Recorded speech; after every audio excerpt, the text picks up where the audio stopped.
നമസ്കാരം.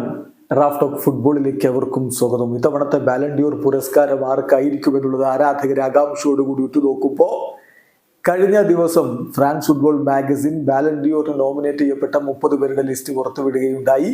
ഒക്ടോബർ 28-നാണ് ഇത്തവണത്തെ ബാലൻഡിയോർ പുരസ്കാരം സമ്മാനിക്കുന്നത്.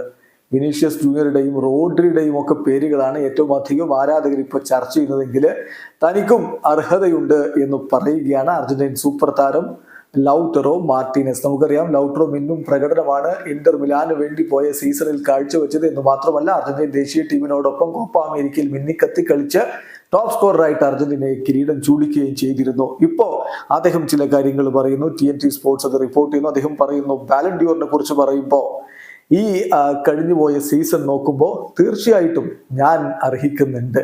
ഞാൻ രണ്ടാം തവണയാണ് ഇപ്പോൾ ഇത്തരത്തിലുള്ള സെറിമണിയിലേക്ക് എത്തിപ്പെടുന്നത്. ഏതായാലും ഞാൻ ഇതൊക്കെ അർഹിക്കുന്നുണ്ട്. അതിനനുസരിച്ച് ഞാൻ ഒരുപാട് ഹാർഡ് വർക്ക് ചെയ്തിട്ടുമുണ്ട്. കഴിഞ്ഞ വർഷം, കഴിഞ്ഞ സീസണിലൊക്കെ ഞാൻ അത്രയധികം സഫർ ചെയ്തിട്ടുണ്ട്. എന്തായാലും ഞാൻ വിശ്വസിക്കുന്നു, ഞാൻ അതിനുവേണ്ടി കോമ്പീറ്റ് ചെയ്യാൻ തന്നെയാണ് ഇവിടെ ഉള്ളത് എന്ന്. അപ്പൊ അദ്ദേഹം ഉറച്ചു വിശ്വസിക്കുകയാണ് ഇത്തവണത്തെ ബാലൻഡിയോറിൽ അദ്ദേഹം ഒരു കണ്ടന്റർ ആണ് എന്നുള്ളത്. എന്തായാലും ചില ആരാധകരും അത്തരത്തിൽ തന്നെയാണ് വിശ്വസിക്കുന്നത്. ബാക്കി കാര്യങ്ങൾ എന്താവും എന്നുള്ളത് കണ്ടറിയണം. കിടിലൻ പ്രകടനം തന്നെയാണ് അദ്ദേഹം പോയ സീസണിൽ നടത്തിയിട്ടുള്ളത്. വീഡിയോ അവസാനിക്കുന്ന ഫുട്ബോൾ ലോകത്തെ കൂടുതൽ വിശേഷങ്ങളുമായി റാഫ് ടോക്സ് എടുത്താം.